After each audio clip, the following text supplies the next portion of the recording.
দর্শক, সোহরাওয়ার্দী হাসপাতাল প্রাঙ্গণে রয়েছেন সহকর্মী সুলতান মাহমুদ আরিফ। জেনে নেব সর্বশেষ অবস্থা। আরিফ।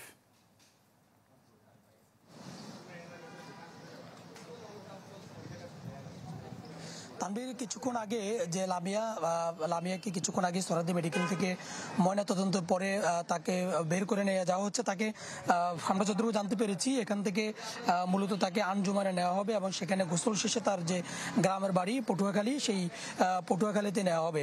এবং মূলত আসলে আমরা যতটুকু জানতে পেরেছি যে এটি গত 18 মার্চের দিকের ঘটনা, যে তাকে যে ধর্ষণের শিকার হয়েছেন।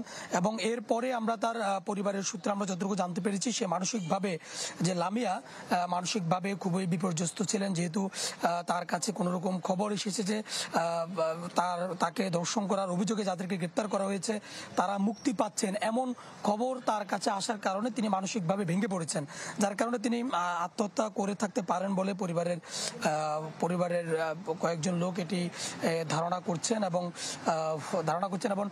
বলা যায় যে এবং এরপরে যে মানসিক যে অস্বস্তি, সেই অস্বস্তি থেকে তার এই পরিস্থিতি। এবং গতকাল রাত 9টার দিকে তিনি আত্মহত্যা করেন এবং এরপরই তাকে সোহরাওয়ার্দী মেডিকেলে মেডিকেলে নিয়ে আসা হয় এবং রাতভর আমরা দেখেছি এখানে তার যে শহীদ স্মৃতি জুলাই ফাউন্ডেশনের যে মুগ্ধ তিনি এসেছেন, স্নিগ্ধ তিনি এসেছেন এবং এছাড়া তাদের যে বৈষম্য বিরোধী আন্দোলনের যে সমস্ত নেতাকর্মীরা ছিল তারাও কিন্তু এখানে এসেছেন। যেহেতু তার বাবা, অর্থাৎ লামিয়ার বাবা জসিমউদ্দিন কিন্তু কোটা আন্দোলনের যে বিষয়টি, সেই আন্দোলনের সময় কিন্তু তিনি নিহত হয়েছেন, শহীদ হয়েছেন, যার কারণে কিন্তু যে বৈষম্য বিরোধী আন্দোলনের যে সমস্ত নেতৃবৃন্দ ছিলেন তাদেরও এক ধরনের উদ্যোগ ছিল। এবং সব মিলিয়ে বলা যায় যে পরিবারের পক্ষ থেকে বলা হচ্ছে যারা ধর্ষণের সাথে জড়িত তাদের সর্বোচ্চ শাস্তি কিন্তু নিশ্চিত করতে হবে, এটি পরিবারের পক্ষ থেকে এবং তার দলীয় নেতাকর্মীদের পক্ষ থেকে জানানো হয়েছে। কিছুক্ষণ আগে মরদেহ বের করে আঞ্জুমানে নেওয়া হয়েছে, সেখান থেকে গ্রামের বাড়ি নিয়ে যাওয়া হবে। তানভীর। আরিফ, ধন্যবাদ আপনাকে আমাদের সঙ্গে যুক্ত হওয়ার জন্য। দর্শক, সুলতান মাহমুদ আরিফ যুক্ত হয়েছিলেন হাসপাতাল প্রাঙ্গণ থেকে। দর্শক, আপনারা আরিফের মাধ্যমে যেটি জানছিলেন যে গ্রামের বাড়ি পটুয়াখালীর দুমকিতে মরদেহটি নিয়ে যাওয়া হবে এবং সেখানেই দাফন কাফনের ব্যবস্থা করা হবে। আমাদের সহকর্মী MK রানা রয়েছেন সেখানে। রানা, দাফন কাফনের প্রস্তুতি আপনার পেছনে দেখতে পাচ্ছি, সব মিলে সার্বিক পরিস্থিতি জানাবেন আমাদেরকে।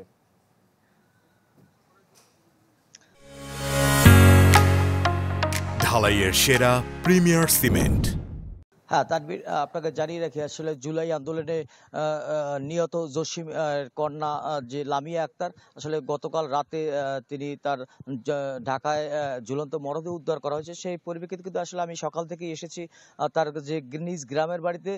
সেখানে এসে কিন্তু দেখতে পাচ্ছি আসলে একটা হৃদয় বিদারক দৃশ্য, কিন্তু আসলে পুরো এলাকা জুড়ে শোকের ছায়া বইছে। আপনি কিন্তু আমার পিছনে কিন্তু দেখতে পাচ্ছেন আসলে লামিয়ার যিনি দাদা রয়েছেন তিনি কিন্তু আসলে কবর খোঁড়ার কাজে কিন্তু ব্যস্ত সময় পার করছেন। এর বাইরে সকাল থেকে কিন্তু এই কবরের আশেপাশে তার বাবার যে কবর রয়েছে সেই কবরের পাশেই কিন্তু তাকে কবরস্থ করা হবে, এমনটাই কিন্তু তার পরিবারের পক্ষ থেকে জানিয়েছেন। এর বাইরে যদি আপনাকে জানিয়ে রাখি যে কথা বলেছিলাম স্থানীয়দের সাথে, স্থানীয়রা কিন্তু বারবার বলছেন আসলে লামিয়ারা যারা যে ধর্ষণের যে বিষয়টি রয়েছে, অভিযোগ রয়েছে ধর্ষণের, তারা যে আটক 2 জন অপরাধী রয়েছে, সেই আটককৃতদের যাতে সর্বোচ্চ শাস্তি নিশ্চিত করে সরকার, সেদিকে কিন্তু আসলে কঠোর দৃষ্টি দিতে কিন্তু আসলে স্থানীয়দের দাবি রয়েছে।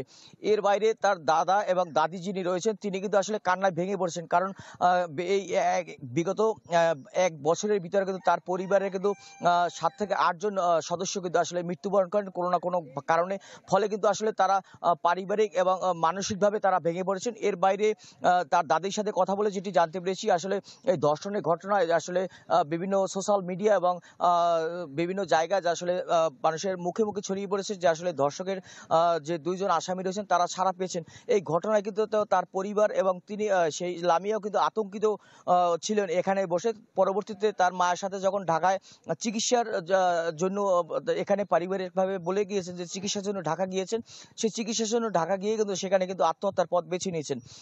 এখানে এর বাইরেও যদি স্থানীয়ভাবে যদি আমি প্রশাসনের সাথে কথা বলেছিলাম, তারা যেমনটি জানিয়েছেন যে অপরাধীরা এখনো জেল হাজতে রয়েছেন, ফলে তাদের যে সর্বোচ্চ শাস্তি সেটি নিশ্চিত করতে যা যা প্রয়োজন প্রশাসনের তরফ থেকে কিন্তু সব ধরনের ব্যবস্থা নেওয়া হবে। এর বাইরেও কথা বলেছিলাম যে লামিয়ার যে সহপাঠীরা রয়েছেন তাদের সঙ্গে কথা বলে তারা যেমনটি জানিয়েছে যে আসলে এই ধরনের ঘটনা যাতে কখনো না ঘটে সেই জন্য তাদেরকে অপরাধীদের সর্বোচ্চ শাস্তি তারা দাবি করেছেন। তানভীর, এই ছিল পটুয়াখালী থেকে সর্বশেষ। রানা, ধন্যবাদ আপনাকে আমাদের সঙ্গে যুক্ত হওয়ার জন্য। পটুয়াখালীর দুমকি থেকে জানাচ্ছিলেন সহকর্মী এম কে রানা।